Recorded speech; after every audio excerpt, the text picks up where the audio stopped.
Hello everyone, कैसे हैं आप लोग। आशा करती हूँ आप लोग बहुत अच्छे होंगे, अपना ख्याल रख रहे होंगे। मैं सोनी अपने channel Soni Dubey tips and blog में आप सभी लोगों का स्वागत करती हूँ।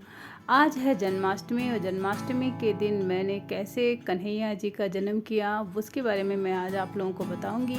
देखिए, कन्हैया जी का व्रत तो सभी लोग करते हैं, यानी जन्माष्टमी व्रत तो सभी लोग करते हैं, लेकिन उनका जन्म भी किया जाता है। इसके बारे में शायद आपको नहीं पता है, तो आज मैं आप लोगों को सारी विधि शेयर करूंगी।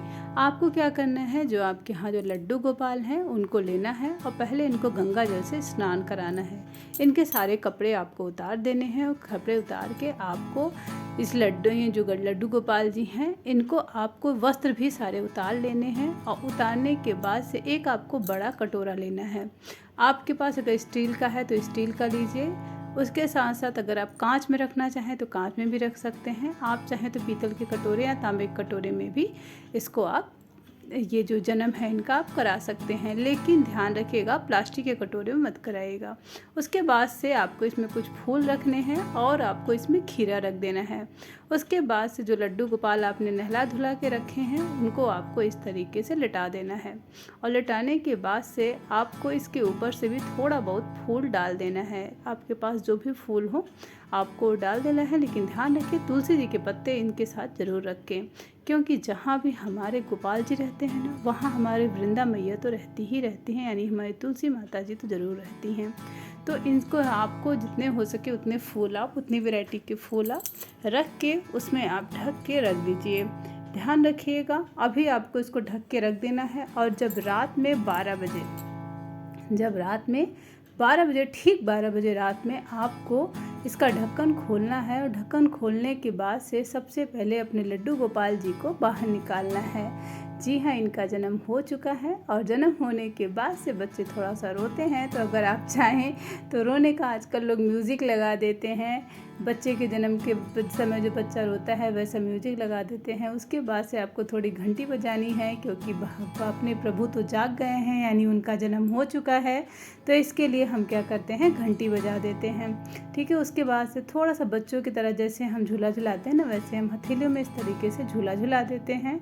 कुछ लोग तो उस पर बिठा के झूला झुलाते हैं, जो उनका जो आसन होता है। उसके बाद से आपको चरणामृत लेना है। चरणामृत जो होता है ये देखिए, सबसे पहले पंचामृत होता है, यानी कि पंच अमृत इसमें होता है।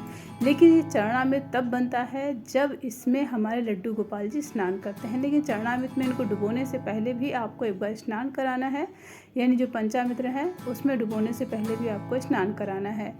ये चरणामृत और पंचामृत में क्या अंतर है ये मैं आप लोगों को भी बताती हूँ। देखिए, पंचामृत तब होता है जब 5 अमृत, यानी कि दूध, कच्चा दूध, दही और मधु, चीनी, ठीक है, और गंगा जल, ये 5 अमृत जो होते हैं, जो पृथ्वी को अमृत माने गए हैं, इनको मिलाकर जब एक मिश्रण रेडी किया जाता है तो उसको कहा जाता है पंचामृत।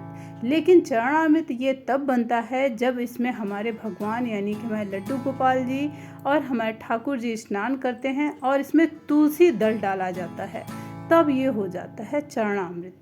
जब तक इसमें तुलसी दल नहीं पड़ता तब तक ये चरणामृत नहीं होता।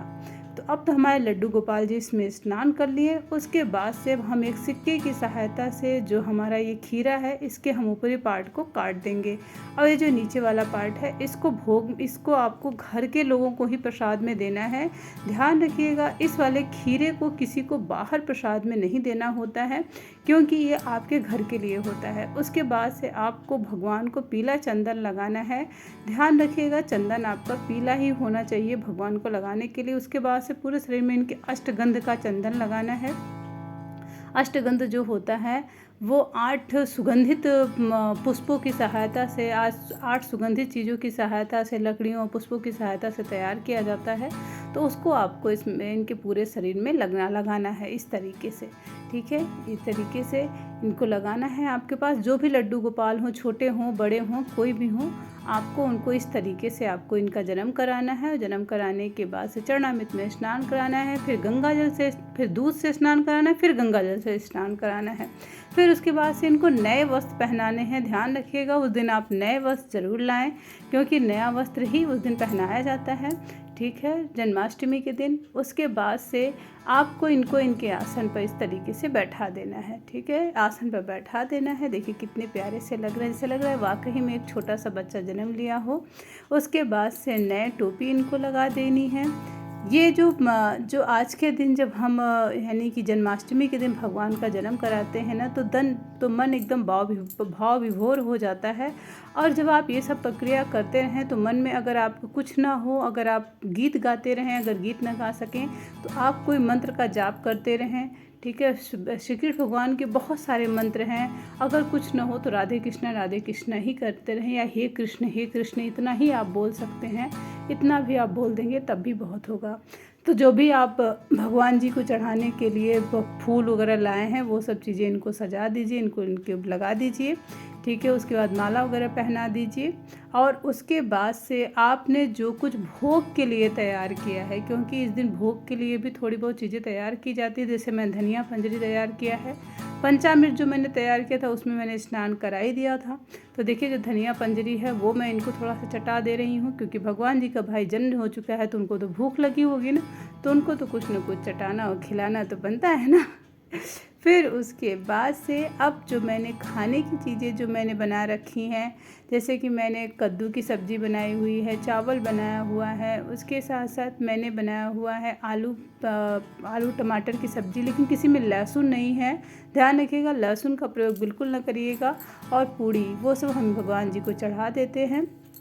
तो ये जो मैंने वीडियो बनाया था, मैंने बनाया था जन्माष्टमी के दिन, लेकिन उस दिन मेरी तबीयत ख़राब थी, उसके चलते ये वीडियो लेट से आ रहा है। तो आप लोग कृपया करके जन्माष्टमी के दिन इसी तरीके से भगवान का जन्म करें और बोलें, अपने दिल से बोलें जय श्री कृष्णा, भगवान सबका भला करें। पृथ्वी पर रहने वाले जितने प्राणी मात्र हैं, जितने जीव हैं, सभी का भला करें, सभी का कल्याण करें, सभी के जीवन में तमाम खुशियाँ लेकर आएँ, यही ईश्वर से प्रार्थना करो आप। और सच्चे हृदय से भगवान की आरती करो। उसके बाद से जो भी भोग का प्रसाद है उसे आप ग्रहण करें, क्योंकि दिन भर से लोग व्रत रहते हैं। तो चलिए चलते हैं और मिलते हैं आप सभी लोगों से अपने अगले वीडियो में। तब तक के लिए आप सभी लोगों का बहुत बहुत धन्यवाद। जय श्री कृष्णा, राधे राधे।